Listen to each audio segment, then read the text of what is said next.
विस्तार से दिखाते हैं और उसमें बात सबसे पहले पन्ना की करते हैं, जहां पर किसान खाद की किल्लत से परेशान हो रहा है। मजबूरी में उनको खाद प्राइवेट दुकानों से खरीदना पड़ रहा है।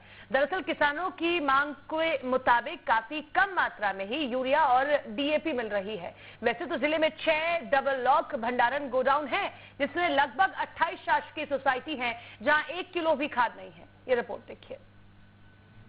खाद की किल्लत, परेशान अन्नदाता दर दर भटकने के लिए हुए मजबूर।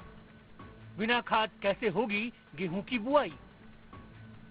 किसानों की बातें तो बहुत होती हैं, किसानों को आश्वासन भी खूब मिलता है, लेकिन लगता है किसान और परेशानी दोनों एक दूसरे के पूरक ही हैं। पन्ना के इन किसानों की तकलीफ समझी जा सकती है। रबी की फसल की बुआई होनी है, किसानों ने खेत भी तैयार कर लिया है। दिन रात खेतों में मेहनत करने में जुटे हैं किसान, लेकिन खाद की किल्लत से परेशान हैं। गंभीर समस्या है, क्योंकि पलेवा हम लोगों की खेती में लग चुका है और खातू के वजह से हमारे खेत सूख रहे हैं। इसलिए हम लोग भटक रहे हैं, 2-2 दिन 3-3 दिन रोज आना जाना है। कहीं आज इतवार है, कहीं परसों मिलेगी, परसों आए तो बंद है। यही सब पोजीशन चल रही है यहाँ गोदामों की। और दुकानों में जाओ तो भीड़ लगी है, कहीं फिंगर लगवाते हैं, कहीं कुछ करवाते हैं। यहाँ भी या तो वही बात है। वहीं किसानों का कहना है कि खेत बुआई के लिए तैयार हो चुका है। खाद की किल्लत की वजह से अगर समय से फसल न बोई गई तो खेत सूख जाएंगे, जिससे दोबारा पानी लगाना पड़ सकता है। वहीं फसल लेट बोने पर उत्पादन पर भी असर पड़ेगा।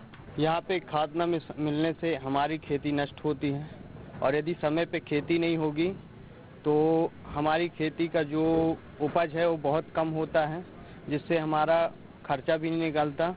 और खाद के लिए बार बार हम लोग भटकते हैं। कई बार यहाँ पे आते हैं और गाड़ी वाहन लेके आते हैं, जो उसका खर्च लग जाता है। खाद नहीं मिल रही है। क्या स्थिति है अभी आप लोगों की खेतों की? क्या स्थिति है, कैसे? अभी स्थिति जो है कि आज लोग नहीं मिले तो काल पर वो जो पानी लगो वो तो सूख जाए होगा है। जिले में उर्वरक का भंडारण काफी कम है। जिले में डीएपी और यूरिया की किल्लत से उनको प्राइवेट दुकानों पर औने पौने दाम पर खरीदना पड़ता है। नहीं दे रहा है, कहा कलेक्टर साहब के आदेश से कहावत है वो समिति में जाने तो इतना मिले है। रेट में भी कुछ फर्क समझ में आ रहा है? अब रेट में कहूँ 11.5 कहूँ 12 ऐसा है। हालांकि अधिकारी मानते हैं कि जिले में खाद की किल्लत तो है, लेकिन किसानों को खाद मुहैया कराया जा रहा है। किसानों को लगातार कमी है, ये बात सही है, परंतु उनको निश्चित ही हर रैक पर उर्वरक मिल रहा है और पूर्ति की जा रही है। नहीं, वो तो खैर कलेक्टर साहब के आदेश से थोड़ा सा उसको बंद किया था। अगर खाद भंडारण की बात करें तो जिले में 6 डबल लॉक भंडारण गोडाउन है। इसके साथ ही 80 सोसाइटी है, लेकिन आज की स्थिति में जिले में लगभग 28 शासकीय सोसाइटी खाली पड़ी हुई है, जहां 1 किलो भी खाद मौजूद नहीं है, जो जिला प्रशासन की बड़ी लापरवाही है। बहरहाल देखना होगा किसानों को खाद की आपूर्ति ठीक ढंग से कब तक हो पाती है। गणेश विश्वकर्मा, न्यूज स्टेट, पन्ना।